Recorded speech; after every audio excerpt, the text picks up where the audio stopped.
మన హిందూ సంస్కృతిలో చాలా విషయాలు చెప్పబడ్డాయి. ముఖ్యంగా ఈ మోక్షాన్ని గురించి. మన జీవితం యొక్క ధ్యేయం ఏదైతే ఉందో కనీసం మోక్షం అయి ఉండాలని చెప్తారు. మనం అప్పుడప్పుడు ఈ మోక్షం అంటే ఏమిటని మన పెద్దవాళ్ళని అడుగుతూ ఉంటాం. వాళ్ళేం చెబుతారంటే మనం జనన మరణ వలయం నుంచి బయటపడాలంటారు, మళ్ళీ జన్మ లేకుండా ఉండాలని. కొంతమందికి ఈ విషయం నచ్చకపోవచ్చు, ఎందుకంటే వాళ్ళ జీవితం సరిగ్గానే సాగుతోంది కదా అని అనుకుంటారు. అందుచేత మళ్ళీ జన్మ తీసుకోవటంలో లాభం ఉందో లేదో తెలియదు వాళ్ళకి.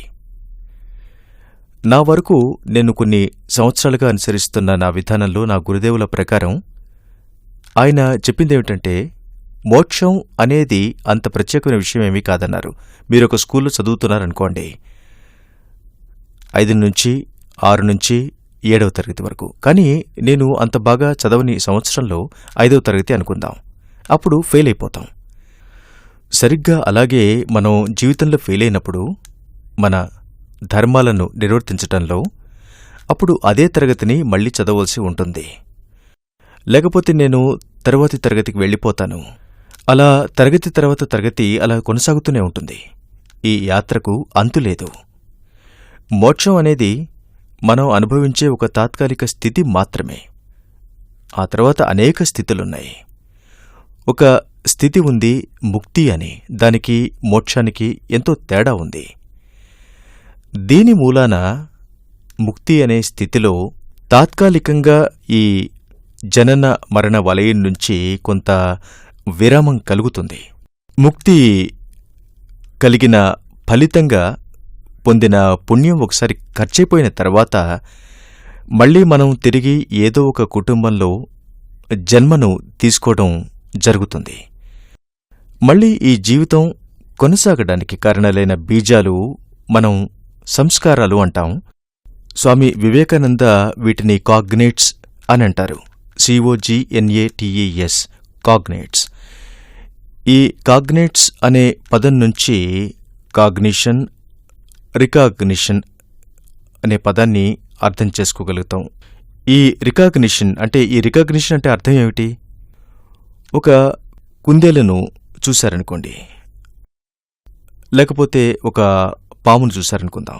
వెంటనే ఒక రకమైన భయం లేక ఏదో ఒక పరిచయమున్న భావం హృదయంలో కలుగుతుంది.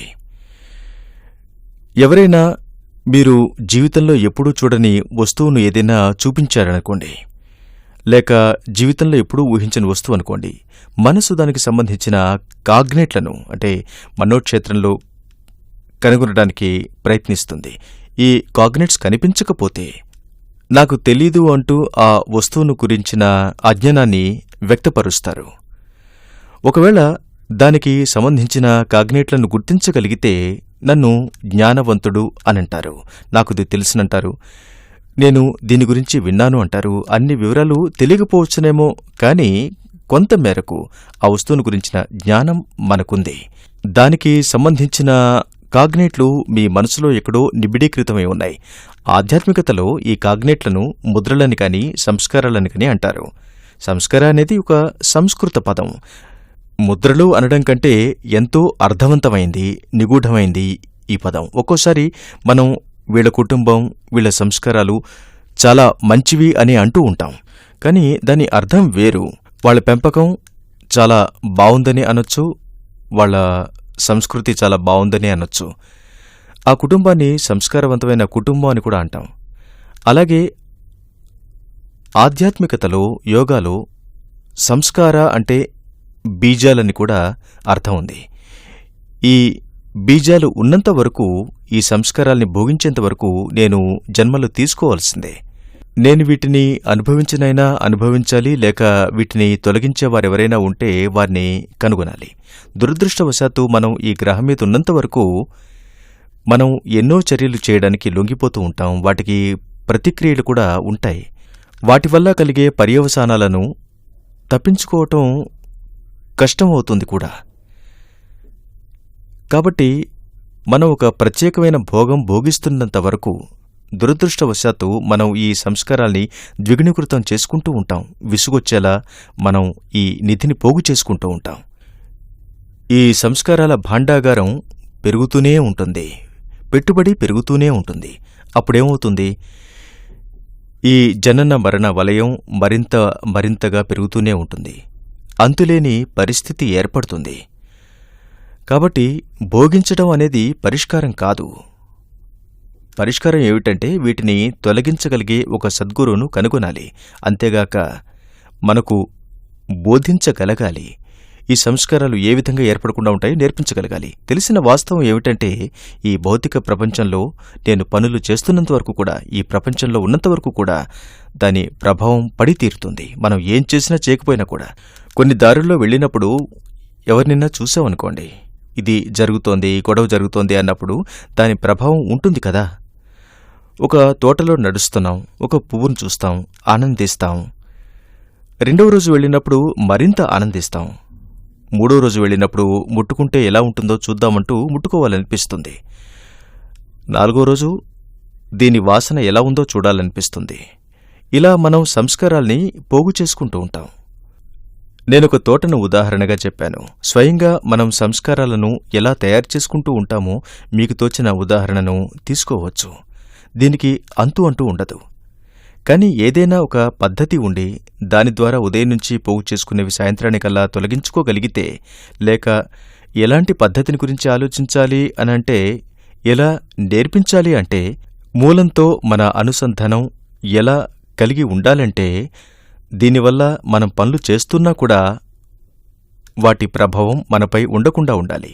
దీన్ని గీతలో కృష్ణ భగవానుడు ఇలా చెప్పాడు: తామర పువ్వు మురికి నీటిలో ఉన్నా కూడా ఆ మురికి నీటి ప్రభావం దానిపై ఉండనట్లుగా. కాబట్టి మన జీవితం కూడా అలాగే నడుస్తూ ఉండాలి, తామర పువ్వులాగా. మురికిలో ఉన్నా కూడా దాని ప్రభావం ఎక్కడా అంటకుండా జీవిస్తుంది. కాని దురదృష్టవశాత్తు మన జీవితాలన్నీ ఎలా నడుస్తున్నాయి అంటే మంచివాళ్ల ప్రభావం మనపై పడటం లేదు. ఇది ఆలోచించవలసిన విషయం. మనం మంచి ఆలోచనలు సొంతం చేసుకోవాలి, మంచి పనులు చేయాలి. వాటి ప్రభావం మన జీవితం మీద పడాలి. అది ముందుకు సాగేలా ఉండాలి. మనకు దొరికే ప్రతి అవకాశాన్ని మనం ఏ విధంగా వినియోగించుకోవాలి, ఆధ్యాత్మికతలో ముందుకు సాగేలా ఎలా ఉపయోగించుకోవాలి. మనం అస్తమానం ఆలోచిస్తూ ఉంటాం, భౌతిక ప్రపంచంలో పరిపూర్ణత రావాలని, ఇంకా ముందుకు సాగాలి అని అనుకుంటాం. అది సరైందే. కాని మనం ఆధ్యాత్మికతలో కూడా ముందుకు సాగాలనుకోవాలి. మన సమయం ఆసన్నమైనప్పుడు మనకు జీవితంలో ఏదో ఉండిపోయింది, ఏదో మిగిలిపోయింది అని అనిపించకూడదు. ఆధ్యాత్మిక జీవనం, భౌతిక జీవనం రెండింటి సమన్వయం ఉండాలి. పక్షి రెండు రెక్కలతో ఎగిరినట్లుగా. ఒక రెక్కతో అయితే ఎగరలేదు కదా. అలాగే మన జీవనం కూడా, భౌతిక జీవనం, ఆధ్యాత్మిక జీవనం రెండింటిలోనూ ఏకత్వం తీసుకురావాలి, ఒక ఐక్యత తీసుకురావాలి. అలాగే పక్షికి తోక ఉంటుంది కదా. పక్షికి తోక, ఈ పక్షి తోక ఇది దిశను చూపిస్తుంది. మన జీవనం ముందుకు సాగుతున్నప్పుడు భౌతిక జీవనంలోనూ మనం చేసే ఆధ్యాత్మిక సాధనలోనూ ఆ సమయంలో మనకు మార్గదర్శనం చేసేది పక్షికి తోక ఎలాగో అలాగే మన విషయంలో అది హృదయం తప్ప మరొకటి కాదు. కాబట్టి హృదయం జోక్యం చేసుకుని చెప్పేవన్నీ కూడా ఫలదాయకంగానే ఉంటాయి. హృదయం ఎప్పుడూ సరైన దిశనే చూపిస్తుంది. హృదయం ఎప్పుడూ తప్పుత్రోవ పట్టించదు. కానీ కొన్నిసార్లు మనం గందరగోళంలో పడిపోతూ ఉంటాం. అది మనసు చెబుతోందా లేక హృదయం చెబుతోందా అని. అది ఒకవేళ హృదయం చెప్పేదైతే గుర్తించడం ఎలా? దీనికి చాలా సరళమైన మార్గం ఉంది. దీనికి పిహెచ్డి అవసరం ఏమీ లేదు. ఎలా? చాలా సరళమైన సూత్రం మీకు చెబుతాను. మనం ఎప్పుడు తప్పుడు పని చేసినా హృదయం యొక్క గళం చాలా లోతుగా ఉంటుంది, చాలా గట్టిగా చెబుతుంది. అప్పుడు మనకు చాలా అసౌకర్యంగా ఉంటుంది. లోపల హృదయం బరువెక్కిపోతుంది, గుండె కొట్టుకోవడం కూడా వేగవంతమవుతుంది మనం తప్పు చేసినప్పుడు. కాని మనం సరైన పని చేసినప్పుడు ఇలా గుండె వేగంగా కొట్టుకోవడం ఉండదు, హృదయం బరువెక్కడం కూడా ఉండదు. ఎందుకంటే అది దాని సహజమైన ప్రవృత్తి కాబట్టి. మీకు నేను మరొక ఉదాహరణ ఇస్తాను, దాంతో మీకు స్పష్టమవుతుంది. కళ్లతో మనం చూస్తాం, చెవులతో మనం వింటాం. కళ్లతో సరిగ్గా చూడగలిగినప్పుడు, చెవులతో సరిగ్గా వినగలిగినప్పుడు హృదయం మీకు అభినందనలు చెప్పదు కదా, చాలా బాగా చూస్తున్నావనో లేక బాగా వినగలుగుతున్నావనో. అభినందనలు తెలపాల్సిన అవసరం ఏమిటి? అది సహజంగా జరిగేదే కదా, దాని పనే సరిగ్గా పనిచేయటం. కాని మన కళ్లలో నీళ్లొచ్చినప్పుడు, ఎర్రగా అయినప్పుడు, కళ్లల్లో దురద కలిగినప్పుడు, చెవులకు వినబడినప్పుడు మనకు అర్థమైపోతుంది మనం డాక్టర్ దగ్గరికి వెళ్లవలసిన అవసరం ఉందని. కాబట్టి సహజంగా జరిగే వాటికి సంకేతాలు ఏవీ ఉండవు. ఎప్పుడైతే పొరపాటు జరుగుతుందో అప్పుడే కదా హృదయం సంకేతాలనిచ్చేది. కాబట్టి ఇది చాలా మామూలు విషయం. ఈ హృదయం యొక్క గళాన్ని సహజంగా ఎలా గుర్తించడం, నిజమైందా కాదా అని. దీన్ని చిన్నపిల్లవాడు కూడా గుర్తించగలుగుతాడు. పాలసీసా పట్టుకుని వెడుతున్నప్పుడు 2 ఏళ్ళో లేక 1.5 ఏళ్ళో ఉండొచ్చు. ఆ సీసా పడిపోయినప్పుడు వాడికూడా బాధ కలుగుతుంది. ఏదో తప్పు జరిగిపోయిందని హృదయం చెబుతుంది. ఏడవడం మొదలు పెడతాడు. పెద్దయ్యాక మనం తప్పు చేసినప్పుడు ఏడుస్తున్నామా? ఆలోచించండి. చెప్తారు కదా, ఆధ్యాత్మికతలో మొదటి మెట్టు వివేచనా శక్తి లేక వివేకం. వివేకం అంటే ఏమిటి? మంచేమిటో చెడేమిటో గుర్తించగలగడం. నాకు ప్రయోజనం చేకూర్చేది ఏది, చేకూర్చనిది ఏది, ధర్మం ఏమిటి, అధర్మం ఏమిటి, ఏది నైతికం, ఏది అనైతికం, కారణం ఏమిటి, దాని ప్రభావం ఏమిటి, క్రియ ఏమిటి, ప్రతిక్రియ ఏమిటి. లాభనష్టాల గురించి మనకు ఏదైతే చెప్పారో దాన్ని మనం విచక్షణాశక్తి అని అంటాం, వివేకంతో కూడిన బుద్ధి. మనం ధ్యానం చేసినప్పుడు, ధ్యానం అనేది ఒక అద్దం లాంటిది. అద్దంలోకి మనం చూస్తే మనం ఎలా ఉన్నామో తెలుస్తుంది. అలా చూసినప్పుడు తెలుస్తుంది మనకు మనం ముఖం కడుక్కున్నామా లేదా శుభ్రం చేసుకున్నామా లేదా అన్నదాని గురించి కూడా తెలియచేస్తుంది అద్దం. మనం ధ్యానంలో మునిగిపోయినప్పుడు లేక మనం హృదయంలోకి తొంగి చూసే ప్రయత్నం చేసినప్పుడు, అప్పుడు మనల్ని మనం చూసుకున్నప్పుడు మనకొక అవకాశం ఇస్తుంది. హృదయం మనకు చెబుతుంది అది సరిగ్గా లేదంటూ. బావుందా బాగోలేదా అని విచక్షణ చూపిస్తుంది. అన్ని పరిస్థితుల్లోనూ మనం హృదయాన్ని చూసినప్పుడు, ఏం చెయ్యాలో హృదయాన్ని సంప్రదించినప్పుడు సరైన మార్గాన్ని చూపిస్తుంది హృదయం. యోగా యొక్క ప్రధాన ఆశయం ఇదే, హృదయాన్ని త్వరగా గుర్తించడం. హృదయాన్ని గుర్తించడం త్వరగా జరిగిపోతే ముందు జరగవలసింది జరిగే అవకాశం ఉంటుంది. మన దేశంలో పుట్టిన గొప్ప మహర్షి పతంజలి. ఆయన అష్టాంగ యోగాన్ని గురించి చాలా చెప్పడం జరిగింది. ఆయన పతంజలి మహారాజ్ యోగసూత్రాలు బాగా తెలుసుకోవాల్సిన విషయాలు. కానీ సంక్షిప్తంగా చెప్తాను. ఇలా మొదలవుతుంది: యమ, నియమ, ఆసన, ప్రాణాయామ, ప్రత్యాహార, ధారణ, ధ్యాన, సమాధి. ఇలాంటి పద్ధతి ఏదైనా దొరికిందంటే, ఈ 8 అంగాలను సరిగ్గా నేర్పించగలిగితే, ధ్యానం వైపుకు లేక సమాధి వైపుకు తీసుకెళ్లగలిగితే, దాన్ని అర్థం చేసుకోవడానికి ఒక పద్ధతి, ఒక విధానం అవసరం ఉంటుంది. దాని ద్వారా ఇదంతా తేలికగా అర్థమవుతుంది. ఆ వస్తువును సాధించడం కోసం, ఈశ్వర ప్రాప్తి కోసం లేక బ్రహ్మవిద్య కోసం వేల కొలది రూపాయలు ఖర్చు పెట్టవలసిన పరిస్థితి రాకూడదు. భగవంతుడు అమ్మకానికి పెట్టిన వస్తువు కాదనేవారు నా గురుదేవులు. ఆయనేమీ అమ్మగలిగే వస్తువు కాదు. ఒకవేళ అమ్మే వస్తువైతే ఎంత డబ్బు ఇవ్వగలుగుతారు మీరు చెప్పండి? భగవంతుని కోసం ఇవ్వడానికి మీ వద్ద అంత డబ్బు ఉన్నట్లయితే ఇక భగవంతుని అవసరం మీకేముంటుంది? కాబట్టి ధ్యానం కోసం, ఇటువంటి బ్రహ్మవిద్య కోసం డబ్బులు వృధా చేసుకోకండి.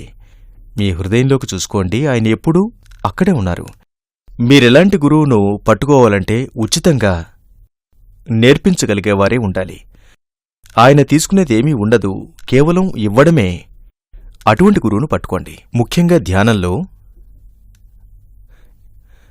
ఎలాగైతే ఎవరైనా నడవలేకపోతే, పరిగెత్తలేకపోతే అతనికి మనం ఒక కర్రనిస్తాం, చేతికర్రనిస్తాం, చంకకర్రలనిస్తాం, లేకపోతే వీల్చైర్నిస్తాం. ఈనాటి మనిషి పరిస్థితి కూడా అలాగే అయిపోయింది. మనసు నియంత్రణలో లేదు. అప్పుడేం చేస్తారు? వాళ్లకు మంత్రం ఇస్తారు. మంత్రంపై మనస్సును నిలుపుతారు. ఈ మంత్రాన్ని అలా జపిస్తూ జపిస్తూ జపిస్తూ ఉంటారు. అలా ఒక మంత్రాన్ని జపిస్తూ ఉన్నప్పుడు మన మనస్సు ఒకచోట నిలబడుతుంది. హరి ఓం హరి ఓం అనో, లేక శ్రీరామ సీతారామ అనో, లేక హరే కృష్ణ అనో, లేకపోతే యేసు ప్రభు అనో అనొచ్చు. లేక విషయం ఏమిటంటే మనసును ఒక ఆలోచనపై తాను అర్థం చేసుకోగలిగే కొన్ని పదాలపై నిలపగలగడం. దీన్ని ఇంకా ముందుకు తీసుకెడితే మనసు ఒక మంత్రంపై కానీ లేక పదంపై కానీ నిలబడగలిగినంత వరకు బాగానే ఉంటుంది. కానీ అలా ఎంతకాలం చేస్తారు? కర్ర పట్టుకుని నడవడానికి కష్టపడే వ్యక్తి అలా ఎంతకాలం ఉంటారు? అతను మంచి ఆరోగ్యాన్ని సంపాదించుకోవాలి. ఎంత మంచి ఆరోగ్యం అతనికి ఉండాలంటే ఒకరోజు ఆ కర్రను పారవేయగలగాలి. అలాగే మన మనస్సు కూడా, దాని పరిస్థితి కూడా ఒకరోజు ఎలా తయారవ్వాలంటే ఈ కర్రను పోలిన మంత్రం ఏదైతే ఉందో దాన్ని విడిచిపెట్టేయగలగాలి. ఆ తర్వాత అలా ముందుకు సాగుతూ ఎటువంటి భావాన్ని చేరుకోవాలంటే ఒక్క భావనపై మనసు ఉంచి ఒకానొక క్షణంలో ఈశ్వరానుభూతి కలగాలి. అప్పుడు ఈ ఆలోచన కూడా రాలిపోతుంది. కేవలం ఈశ్వరానుభూతి మాత్రమే మిగిలిపోతుంది. మేమెలాంటి పద్ధతిని నేర్పుతామంటే మీరు శాస్త్రీయ పద్ధతిలో కూడా ప్రయోగం చేసుకోవచ్చు కూడా. ఏ విధంగా? ఇలా చేయండి. ఒక మూల కూర్చోండి, లేక సోఫాలో కూర్చోండి, లేక పక్క మీద కూర్చోండి, లేక శుభ్రంగా ఉండే ఒక ప్రదేశంలో కూర్చోండి. కళ్ళు మూసుకుని మన హృదయంలో ఈశ్వర ప్రకాశం ఇప్పటికే ఉందన్న భావనతో ఉండండి. ఈ భావనతో 20 నిమిషాలు 30 నిమిషాల్లో కూర్చోండి. ఆ తర్వాత మాకు ఫోన్ చేయండి, లేక మాకొక వెబ్సైట్ ఉంది, దాని ద్వారా కనెక్ట్ అయ్యి మీరు వెతికినట్లయితే ఇలా ధ్యానం చేస్తూ చేస్తూ చేస్తూ ఎప్పుడైతే మనకు ప్రాణాహుతి లభిస్తుందో, సద్గురు యొక్క ప్రాణాహుతి లభిస్తుందో, ప్రశిక్షకుని ప్రాణాహుతితో ముందుకు వెడతాం. ఈ ప్రాణాహుతిని మనం ధ్యానంలో కలుపుకున్నట్లయితే అప్పుడు మన ధ్యానం యొక్క ప్రభావం వేరేలా ఉంటుంది. మేము మీకు ఇప్పుడే చెప్పడం జరిగింది. ఇంట్లో ఈ ధ్యానం ప్రాణాహుతి లేకుండా చేసి ఆ తర్వాత సద్గురువు ఎవరైతే ఉన్నారో ఆయన వెబ్సైట్కు వెళ్ళి అక్కడ సంప్రదించి ఏదైనా ఫోన్ నంబర్ తీసుకుని వాళ్లకు ఫోన్ చేయండి అని. మా చేత ఫలానా సమయంలో ప్రాణాహుతితో కూడిన ధ్యానాన్ని చేయించండి అని కోరండి. మేము దాని అనుభూతిని పొందాలనుకుంటున్నామని చెప్పండి. ఎటువంటి అనుభవం కలుగుతుందో చూడండి. మీరు హృదయంలో ఈశ్వరీయ ప్రకాశం ఉందన్న భావంతో ధ్యానించారా? ముందు ప్రాణాహుతి ట్రాన్స్మిషన్ లేకుండా, ఆ తర్వాత ఫోన్ చేసి సంప్రదించి మాకు ప్రాణాహుతితో ధ్యానం చెయ్యాలని ఉంది అని చెప్పండి. ఎలా చెయ్యాలో కూడా అడగండి. అప్పుడు వాళ్ళు కూడా కూర్చోండి అని చెబుతారు. చేసే పద్ధతులు రెండూ ఒక్కటే. వీటిల్లో ఏమైనా తేడా ఉంటేనే మమ్మల్ని నమ్మండి, అప్పటివరకు నమ్మకండి. నమ్మవలసిన అవసరమే లేదు. మీకు సరైన అనుభవం అయినప్పుడే నమ్మండి. అవును, నిజమే, ఈ సంస్థలో ఈ ప్రక్రియ ద్వారా ఈ పద్ధతిలో ఏదో ఉంది, ఆ అనుభవం చాలా బాగా అనిపిస్తోంది, శాంతిగా ఉంటోంది, శరీరం తేలికగా ఉంటోంది అని అనిపించినప్పుడు మీరు మమ్మల్ని నిస్సంకోచంగా సంప్రదించవచ్చు. మిమ్మల్ని ఎప్పుడూ కూడా ఒక్క పైసా కూడా అడగడం జరగదు ఈ సాధనకు సంబంధించినంతవరకు.